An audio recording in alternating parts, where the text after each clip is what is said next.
Hi, Tyson Fury here. Just a quick one. I've been speaking to the lawyers today and Usyk's people are talking about rematch clauses and all that bollocks. Here's one to up the antes. How about there is no fucking rematch clause for both of us? Let's up the antes completely. Never worry about what's in the future and how many more dollars you can get after you've been defeated. Worry about the fight, April 29th, no rematch clause, the winner takes the glory, the loser goes home with his dick in his hand. How about that? Agree to that, you fucking bitch. If you can't pull up £1 million, don't ring my phone. But I will fight any of them. Any of them. Because the last thing I've lost is my nuts. Ring my phone, you boys. Bums need not apply. Big boys only. Because I'm telling you, only a quality man can beat John Fury, and then he's got his work cut out. But all them quality guys, I'm not knocking them. World champions. Credit to the sport. Tried and tested. Holyfield, Tyson, Lewis, Riddick Bowe. All great men. You know, it'd been an honour for me to share the ring with them. What they was then, they ain't now. And I believe I got the edge in conditioning. Forget about the way I look. I'm as fat as a pig. A man as fat as butter knocked out AJ with a body like a Greek god. Little fat Ruiz, big up little fat Ruiz.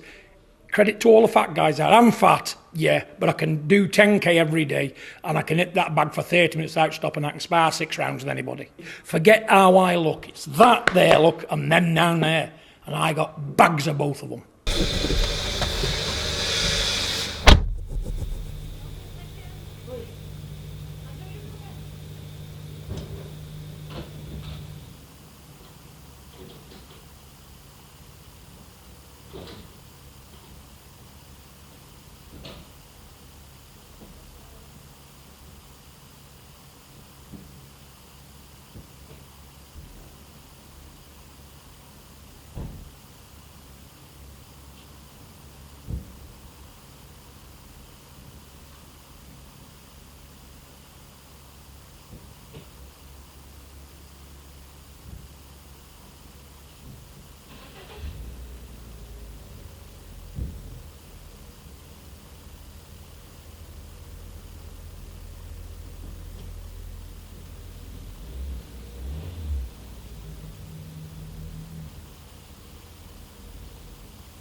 Hardcores. You always feel like you've been rinsed when you've been here, don't you, at petrol stations? I do. Liberty, innit? Total liberty.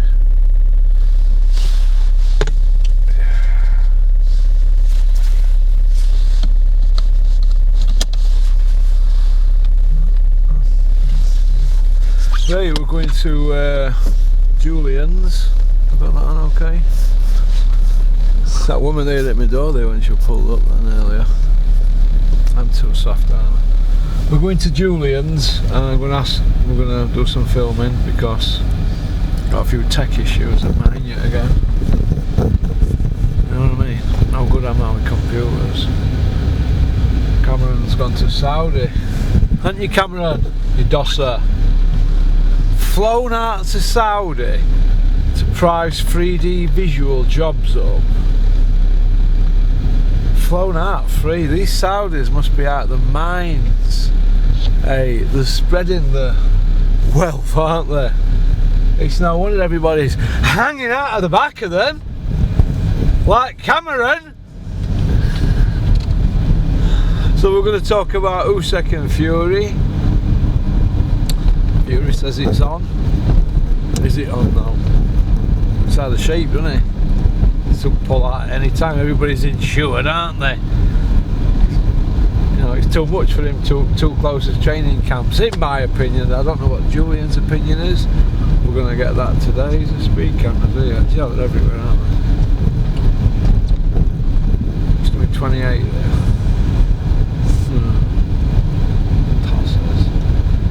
So we're going to talk about Usyk and Fury. We're going to talk about the Conor Benn situation and the twists and turns. We're going to talk about Dennis's BBC deal. I've been putting it on Dennis for 2 days. He swerved me 2 days, to be fair to him. His fighter were on Fight Zone last night, Anna Rankin. She won. Max were down there acting as Dennis's minder. Go on, Max! Make sure you get on those scales next time I see you. Austin Maxey, 1750 HLS. Do you remember him with Walnut Dash? Austin Maxes. Anybody had an Austin Maxey back in the day, or an Allegro. Even I passed my test in an Austin Mini Metro. A white MG Sport. Callum Smith's not fighting. Who cares? No one cares. Eddie's had another touch up on his transplant. I get to know everything, don't I?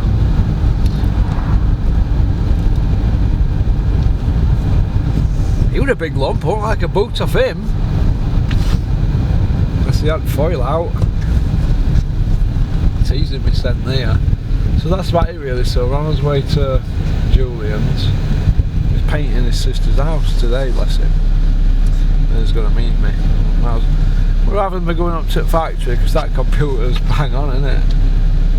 Mine's a 2-bit job on. Well, might as well just go out there and I Jules, but it's not. Well, it's about another 45 mile like on the top of my journey, but I'm not doing now, are we? I don't see why not. So, okie dokie. Peace out. I want to give a big shout out to traffic here.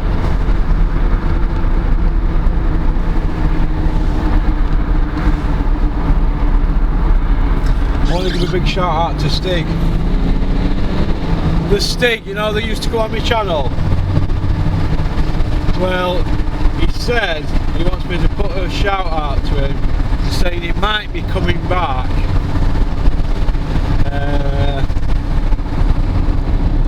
To sort all you trolls out and all you Fury haters, because he still believes in Fury power. That's what Stig said. So in 1 mile, exit to the left onto junction to A639. Then turn right. It's all good stuff in it. So Stig, you're welcome on Porky's Corner anytime. If you want to see some good videos, classic Porky videos, go watch Porky and Stig when I went to see him in Surrey. Went to Surrey, is it race course at Surrey? I forgot what it's called now. I'm not into race horses. We had a bit of a giggle. He's a good laugh, Stig. He's a good laugh. But hey, everything he said was true, wasn't it? He even top trumped me. Because I didn't think Tyson would be able to do Wilder, did I? Not after that long layoff. I was looking at when Ali came back, didn't he? And he fought Fraser after that long layoff. I know he'd had a couple of fights before, but he weren't saying worried. Exit to the left onto junction to A639. Alright, so peace out. Then turn right onto A639.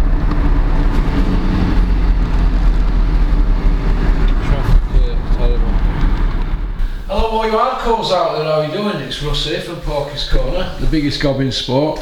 Today I'm joined by Julian, we're at his home, beautiful home here in Dewsbury. Thanks for having me, Julian.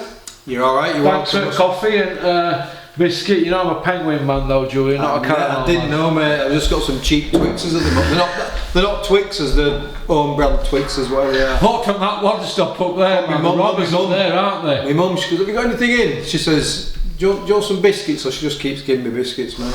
Right, no, that's what mum's doing it. Lots going on.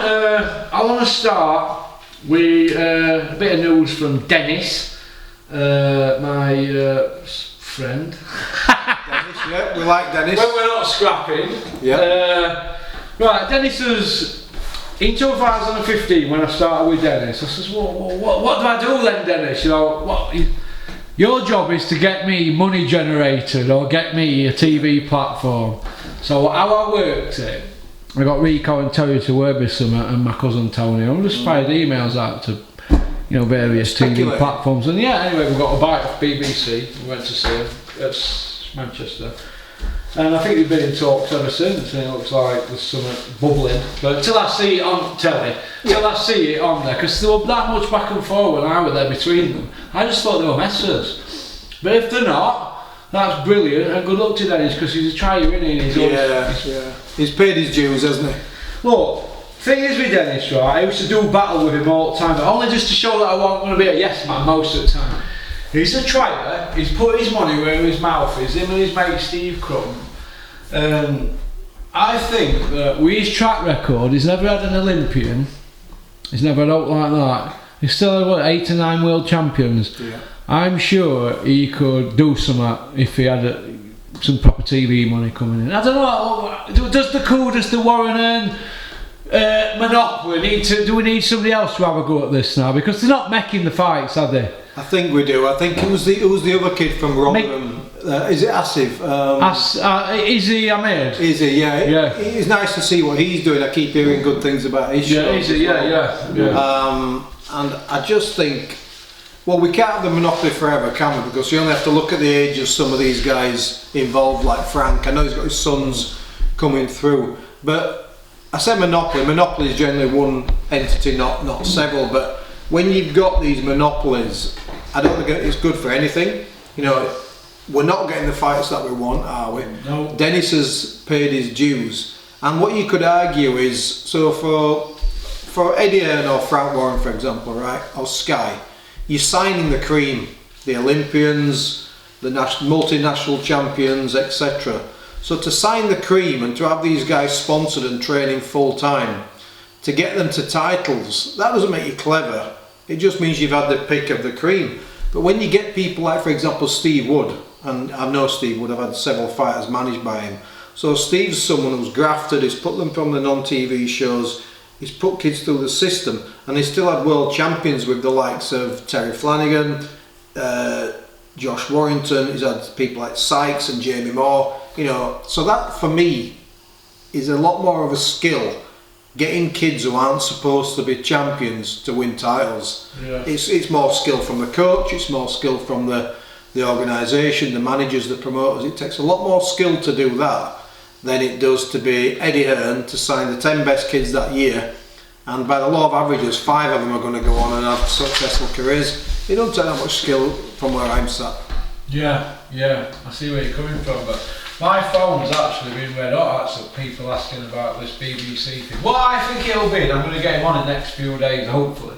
You just can't pin it down, Julian, can you? Busy man. Yeah, I think it'll, yeah, it's in demand because we've got an opportunity now to put some on BBC iPlayer. I think it'll be a pilot. Yeah. They'll then look at it and say, yeah, or no, or maybe so, I don't know what.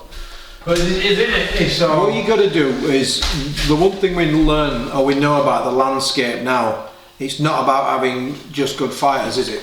Well, Dennis was the last one to put a show on there 20 years ago with Clinton. Is that when it was? Wow, I remember those shows. But like I say, it's not about having the best fighters, it's about having characters. Because if you're a viewer, if it's the BBC for example, you want to invest in somebody on a long-term journey, don't you? Yeah. A bit like Adam Azim with Sky, right? And so when I'm watching a kid, I want to see how if he's a good fighter. As a viewer, Is he a good fighter? Has he got growth? Is he level-headed?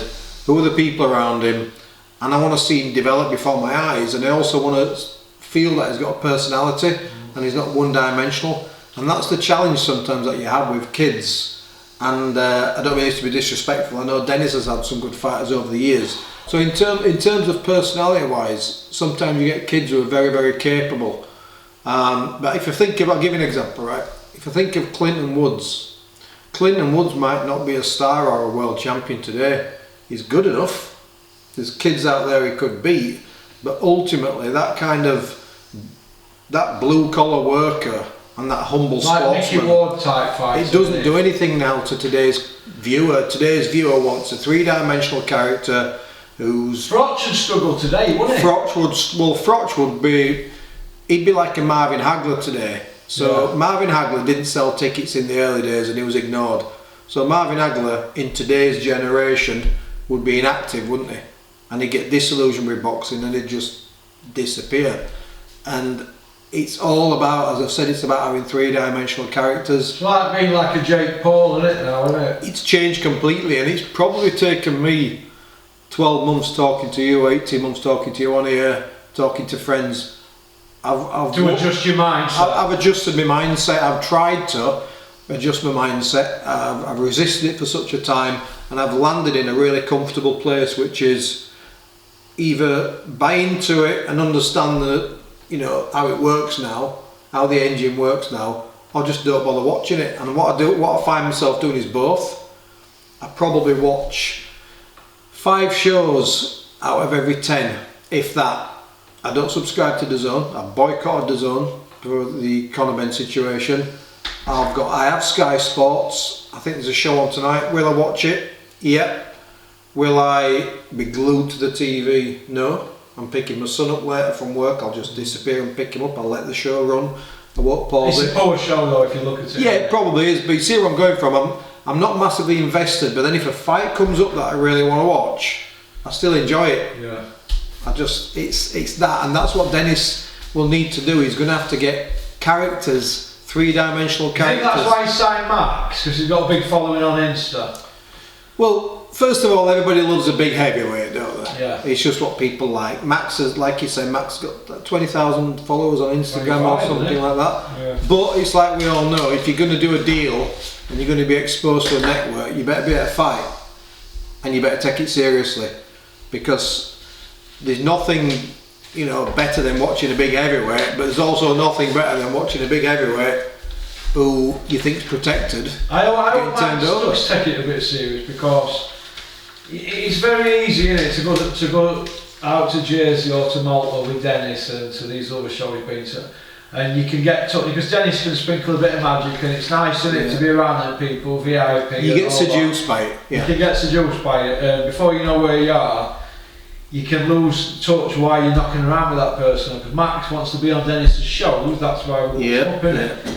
But Max, as part of the deal, is I can assure you, if it looks like he's pulling his weight, he'll be pulled to one side and said, Max, you're not fighting tonight. Yeah, I thought I was. Max, you're not. Yeah. And that will happen down the line. I can sure as eggs are eggs. You gotta graft. You gotta be professional. You gotta do the work. I mean, when I first started to be around boxing, the first person who I met, I was training Mally McIver, who was a pro, and central area level Mally, good kid, turned pro a bit late, good open class amateur boxer, lovely lad. I'm godfather to his lads. He used to a couple of my kids, we're good friends. And first person I met was Darky Smith. Now Darky Smith to me was Nick Manners' pal, isn't it? Well, so Darky from London, you know, Stephen Smith's dad. He'd been around it. He'd been in the opposite corner to Lennox Lewis in Vegas, and when I used to watch the BBC in the early days, Darky Smith were always in the corner, and George Francis and all these guys, and you get seduced by it. So the first time I met Darky Smith was like, oh wow, it's Darky. I'm like, I'm not worthy. And then you realise, I met Jimmy Tibbs. Jimmy Tibbs was, well, I was told you I was starstruck when I met Jimmy, when he even knew my name. It was a show in Leeds when Warrington fought. He came, how you doing, Julian? I was like, oh, all right, okay. I was a bit starstruck, because as a coach, you aspire for respect from your peers, from other coaches. You're not that worried about what fighters think about you, other than the ones you train. but as a coach, you get starstruck by it. And then when I just remember one day when there was a moment when Chris Aston and I was sat down with Ricky Hatton, and we were looking to potentially a deal with Sykes. We were coming to the end of the Maloney deal before the Buckland fight, and you have that moment. There's like Ricky Hatton there, and then there's you, and there's myself and Chris Aston, and it's like you have that moment. But I quickly, because I'm humble, and my dad always taught me, I was brought up with you're not better than anybody else, no one's better than you, you know, working class lad. I saw it quite quickly to be what it was, which was quite fake and quite plastic, and actually some of these people were not that great who had been around, and they were not as inspirational as I thought they might be. But Max is at that starstruck stage. I think there's an element of when Max asked, you know, you asked me to do a little bit of work with Max, he started looking at me and he was like, oh, Jules has worked with this guy and Jules has done this, and he was a little bit like that with me. And it's easy to be starstruck, but you got to be at a fight. Yeah. You got to be at a fight. It's as simple as that, and it's one of those sports. You know, I've sat with the Adam Smiths and you know the Johnny Nelsons and chatted to guys like that. And there's been moments, but I will tell you quickly, the best moment was when Tyrone Nurse was fighting at the on the big. It was the Ricky Hatton homecoming. When he got beat by Mayweather, I thought it might have been Lascani, I forget the name. Yeah. And there was this moment where Tyrone Nurse was gloved up and he was supposed to box. He was a floater. Ultimately, didn't end up boxing. So it was me and Tyrone Nurse and Chris Aston waiting around. And there was this moment where Paulie Malignaggi came out. I met Malignaggi a few times, and then Oscar De La Hoya walked past us, and he fist bumped Tyrone Nurse, you know, like a boxer respecting of a boxer. And there was this moment when I saw De La Hoya, and it was like, am I actually here as a young kid who used to be an amateur boxer and loved boxing, and I'm actually here, and have I just seen Oscar De La Hoya? Robbie Reed were in the same village as him in the Olympics. It was bizarre. In '92. Do you remember when he won gold? It was brilliant. It was absolutely brilliant. Was De La Hoya. Robin called his kid Oscar, didn't he? Yeah, you can get starstruck. It happens. He's probably the most famous person you met, then, isn't he? Well, the most famous person I've ever met was actually a celebrity dinner. So it wasn't. I didn't meet him in the trade. Was Sugar Ray Leonard. So you know Ray Leonard's my absolute hero. He's my favourite fighter of all time. And I always thought when I met Ray Leonard, a little story, but I thought when I met Ray Leonard, I'd like say something to him, or I'd like, and it was at Dewsbury, at the Dewsbury Rams Stadium, I think. They would do like a celebrity dinner, and I was queuing for the photo. I've got the photo upstairs of I was queuing for a picture with Leonard. And I was just like, I just love the guy, I absolutely love the guy. And so I walked around this corner as you're in the queue, not expecting him, and Ray Leonard was just in front of me. And I just stood there like that, and he's like, shook my hand, and he goes, how are you doing? And I went, just like that. I couldn't speak, I actually couldn't speak. And big smile on him. Yeah, and then there was myself and my ex-wife, and she met him. And he'd be the most famous guy you met then, Ray Leonard. Ray Leonard was the... Yeah. Just people always shoot me down, but he's the best fighter I've ever seen. Since I'm not talking about fighters before then. I'm talking about since I was started watching boxing as a young amateur, but since I started watching it in 7-8 year old, 1977, 78. Ray Leonard is the most complete, best fighter I've ever seen in my life, and I think I never thought I'd say this, but I think Floyd Mayweather was one of them as well. I think just a slightly less. Do you know when I was watching Mayweather overnight? You always get me watching old fights. You start off with Duran and them, don't you? And go back to when he fought, not Jim Watt, that other Scotch geezer, Ken Buchanan. Yeah. And then I went on to Mayweather. I always watch this fight. People say, hey, you always Mayweather, General Hernandez, he died now, hasn't he? It was such a clinic, wasn't it? It was such a boxing clinic. Well, I thought for somebody so young, 18 months after the Olympics, when he got robbed, to dominate. The main guy in the division not only dominated him on every round, and they were like touching him on glove at the beginning of every round like he was some young kid, wasn't he? People missed so many. His style changed though after years, didn't it? He became less of a combination puncher, more of a single puncher, but people missed key points about Floyd Mayweather. Yes, he engineered certain things, yes, he picked certain guys at the right time. That doesn't mean say he would have never beaten a De La Hoya, it just means he picked them at the right time. But Floyd Mayweather was two things that people just really, really missed about him. I mean, the brilliance, the technical brilliance was one thing, but first of all, he was from Michigan. He was street tough. If Floyd needed to take it to the street, he could deal with that. And then the second thing was, obviously, he trained harder than any fighter who's ever been born has trained. He was an ultimate professional. He trained in an afternoon for 2 hours solid, didn't he, every day? He trained ridiculously hard, and then sometimes he would do 24-hour cycles, and he would train 5-6 times in that 24-hour cycles. And Floyd Mayweather was just such a massively dedicated fighter. And as you've said, people remember the fights from being a welterweight to a light middleweight. He wasn't a welterweight, and people always say about Floyd Mayweather, would he have beaten Marvin Hagler or Ray Leonard or Thomas Hearns? And I always think it's a really unfair thing to say. It's a super feather one. Yeah, the best question to ask is, would Floyd Mayweather have beaten Roberto Duran or Alexis Arguello or Willie Pep or Sandy Sadler or Henry Armstrong? Those are guys who were more Floyd's size. Marvin Hagler would have been too big for him, of course he would, but he was a brilliant fighter, he was a great fighter. Ray Leonard was my absolute hero. I loved Hagler, Leonard, Hearns, Spinks, Holmes, Duran, Aaron Pryor, all of them, mate. Brilliant. Is Terrestrial TV good for boxing? You know, Channel 5, BBC 1, Channel 4. You know, I'm gonna make a statement now, and it's probably going to sound a naive statement. Is there such a thing as terrestrial TV? No, there isn't. It's the other way around now, isn't it? It's YouTube. Isn't My kids tell me that TV's dead. I watch this, I stream that. We've obviously got Netflix Prime and... You can watch it whatever time you want then. Yeah, right. It's like food, isn't it, right? Yeah. You wake up at 3 in the morning now, I can get food ordered to my door in 15 minutes. Everything's instant gratification, everything's deliverable, and I can watch what I want, when I want. For me, it takes some of the enjoyment out of it.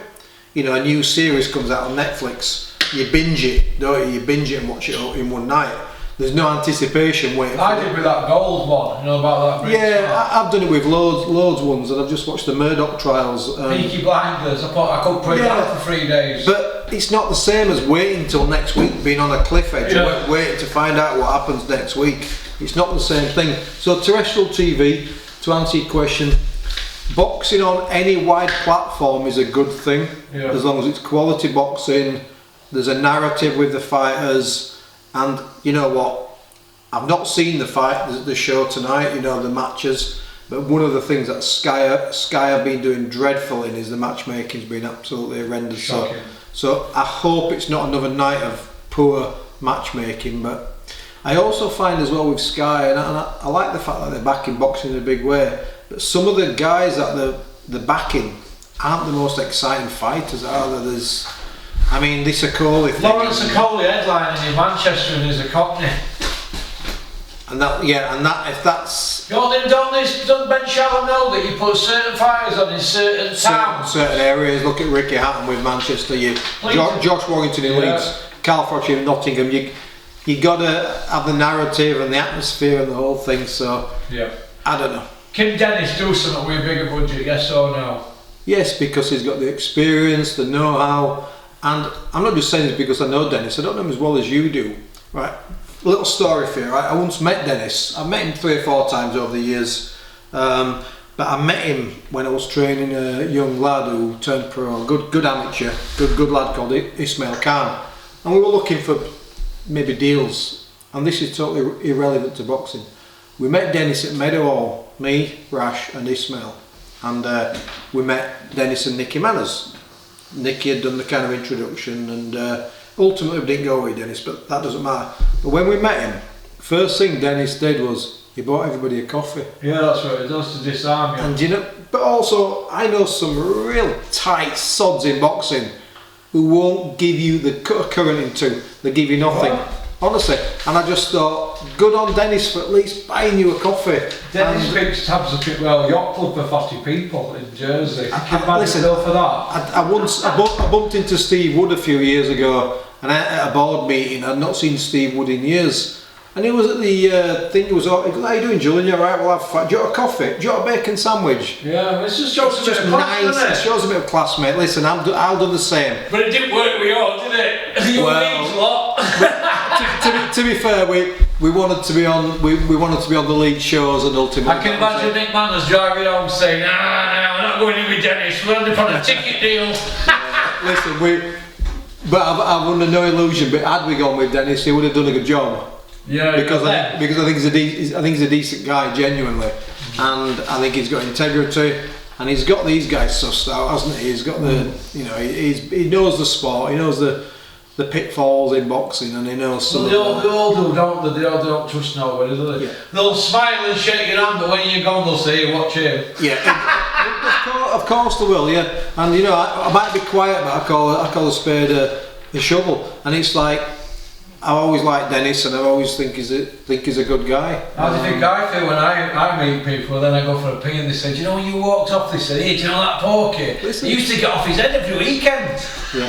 Listen, I've always been open with you when you and Dennis had your moments, and whenever you ask me about somebody who I know, even if you're not getting on with them, I'll always say, "Well, I like him." Yeah. I won't say something. Boxing, isn't it? Yeah, it's like there's some people I don't like in boxing, and Carl Frost loves them. Everybody falls out. I don't like him. This is alright. Yeah. But it's vice versa, isn't it? Yeah. Who cares? Everybody falls out in boxing. People fall out in life. There's no big deal. Is Eddie's shows any better than what Dennis was putting on for £20 a month and Fighter Zone's now free? They're just higher profile, aren't they? The higher profile, mate. That's all they are.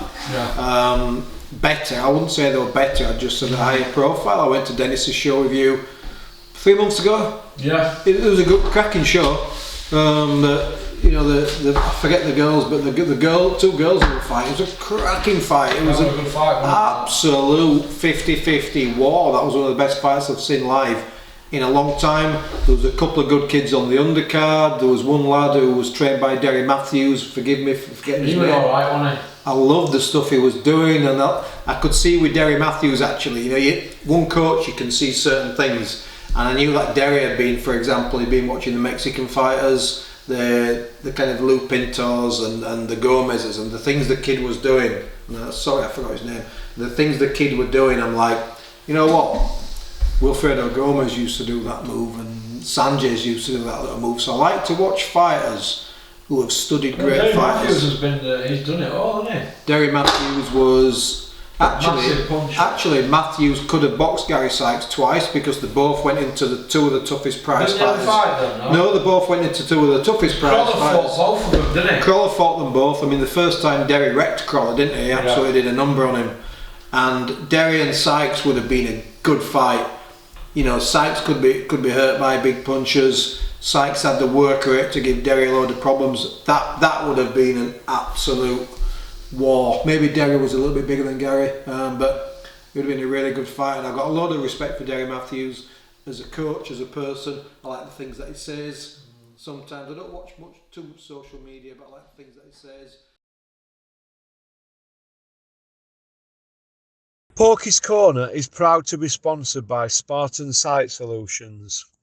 They are specialists in civil engineering and demolition contracts for the construction industry.